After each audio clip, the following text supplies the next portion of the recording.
મારા વાલા પ્રિયો, ઈસુ ખ્રિસ્તના નામમાં આપ દરેકને નાતાલની શુભેચ્છાઓ। આજે મહત્વપૂર્ણ દિવસ છે ને। આ દુનિયામાં પ્રભુ ઈસુ ખ્રિસ્તના જન્મને યાદ કરવા આ તે દિવસ છે। વિશ્વભરમાં દરેક રાષ્ટ્રના, દરેક ભાષા બોલતા અને દરેક પ્રકારના લોકો તેમના દ્વારા ઉજવવામાં આવતો આ એક તહેવાર છે નાતાલ। તેનો અર્થ શું છે? આ તે દિવસ છે જ્યારે આપણે યાદ કરીએ છીએ કે એક અદૃશ્ય પરમેશ્વર છે જે માણસો દ્વારા જોઈ શકાતા નથી, તે માણસ તરીકે જન્મ્યા હતા અને આખા વિશ્વના કેન્દ્રની અંદર સ્થિત આજ બેથલેહેમની અંદર ઈસુ ખ્રિસ્તનો જન્મ થયો હતો। અને આ તે જ બેથલેહેમ છે જ્યાંથી હું વાત કરી રહ્યો છું। ઈસુનો જન્મ તે આજ બેથલેહેમ શહેરમાં થયો હતો। દાઉદનો જન્મ અને ઉછેર પણ આજ બેથલેહેમમાં થયો હતો। ઈસુ ખ્રિસ્તનો જન્મ પણ આજ શહેરમાં થયો। તેથી જ આપણે ઈસુની સ્તુતિ કરીએ છીએ કે મારા આત્મા બેથલેહેમની અંદર જન્મેલા ઈસુની સ્તુતિ કરો અને તેમની મહિમા કરો। આવી રીતે આપણે ગીતોને ગાઈએ છીએ। આજે પણ પ્રભુ પાસે તમારા માટે શું સંદેશ છે, આમ વિચારો છો? લૂક 2 અધ્યાય તેની 11મી કલમ। આજે દાઉદના શહેરમાં તમારે માટે એક તારનાર એટલે ખ્રિસ્ત પ્રભુ જન્મ્યા છે। તમારા માટે ઈસુ ખ્રિસ્ત જન્મ્યા। ઈસુ તમારા માટે જન્મ્યા। આજ છે સુવાર્તા। આ જગ્યાએ જ્યાં હું બેઠો છું ત્યાં એક ચર્ચ તમે જોઈ શકો છો અને આ જે છે તે જ ખેતર છે જ્યાં જે ઘેટા પાડક હતા તે ઘેટા ચરાવતા હતા। બાઇબલમાં તે નોંધવામાં આવ્યું છે કે ઈસુનો જન્મ થતાની સાથે જ તે રાત્રિના સમયે ખેતરમાં પોતાના ઘેટાને જે ચરાવતા હતા તેઓ ઘેટા પાડકોને સૌ પ્રથમ આ સુવાર્તા જે હતી તે જાહેર કરવામાં આવી હતી। એક દેવદૂત ત્યાં દેખાયો હતો ને તેમને એક મહાન પ્રકાશ દેખાયો। જ્યારે તેઓ ખૂબ જ ડરી ગયા હતા, ખૂબ ભયભીત થયા, ત્યારે દેવદૂતે સંદેશ આપ્યો કે ડરશો નહીં, હું એક મહાન આનંદની સુવાર્તા તમારી પાસે લાવ્યો છું।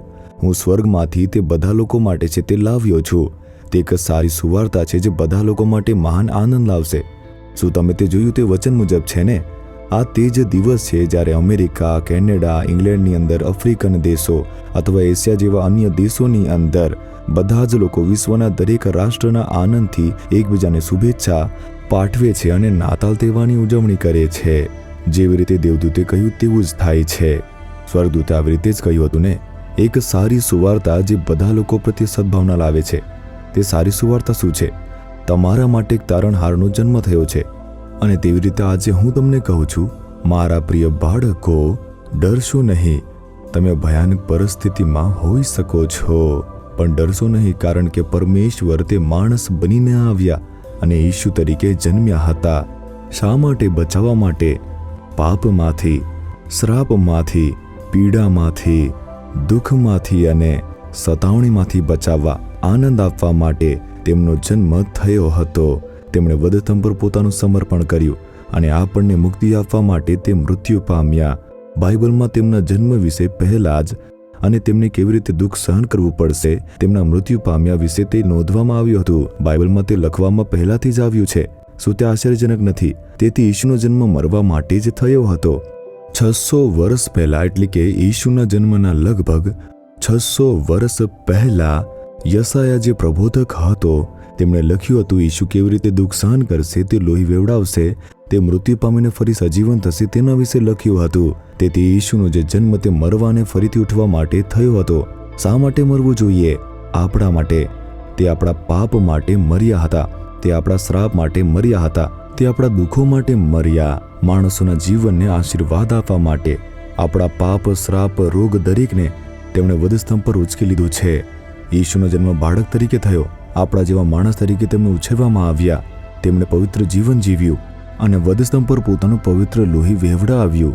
શું તે એક સારી સુવાર્તા નથી? એટલે કે તમારા માટે એક તારણહાર જન્મ્યો છે।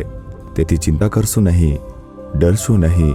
હે ઈસુ, તમે મને બચાવવા માટે માણસ તરીકે જન્મ્યા છો। કૃપા કરીને મને છુટકારો આપો, મને આમાંથી બચાવો, મારા માટે ચમત્કાર કરો, આમ કહો। અને ત્યારે ઈસુ એક અદ્ભુત ચમત્કાર કરશે જેથી તમારું દુઃખ અને ચિંતા દૂર થશે, તમે આનંદિત થશો। સો આપણે પ્રાર્થના કરીએ, 1 મિનિટ તમારી આંખો બંધ કરીને। હે ઈસુ, તમે જે આ દુનિયામાં જન્મ્યા છો, હવે મારા હૃદયમાં જન્મ લો, મારા હૃદયમાં આવો, મારા હૃદયની અંદર તમે આવો। શું તમે એમ કહેશો, હે પિતા, અમે આ અમૂલ્ય પુત્ર પુત્રી માટે પ્રાર્થના કરીએ છીએ, તેમના દુઃખોને દૂર કરવા માટે, તેમને ખુશ કરવા માટે તમે આવ્યા. તમે આ દુનિયામાં તેના માટે જન્મ લીધો છે. વધસ્તંભ પર લોહી વેવડાવી મૃત્યુ પામ્યા, ફરી સજીવન થયા. તેમને કોઈ ચિંતામાંથી, કોઈ બોજમાંથી, કોઈ દુઃખમાંથી અથવા કોઈ વેદનામાંથી તેમને છુટકારાની જરૂર છે. આજે તેમને સ્પર્શ કરો પ્રભુ. આજે જ તેમને તે છુટકારાનો આનંદ આપો. આજે જ તેમને એક મુક્તિ આપો. તેમના હૃદયમાં, તેમના જીવનમાં હમણાં જ એક પરિવર્તન આવવા દો. ઈસુ ખ્રિસ્તના નામથી તેમને આનંદથી ભરી દો. તેમને તમે ખુશ કરો. હે પિતા, ઈસુ ખ્રિસ્તના નામમાં પ્રાર્થના કરીએ છીએ. Amen, amen.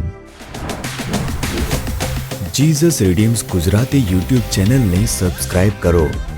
દરેક નવા કાર્યક્રમની માહિતી મેળવવા માટે બેલ આઇકન પર ક્લિક કરો.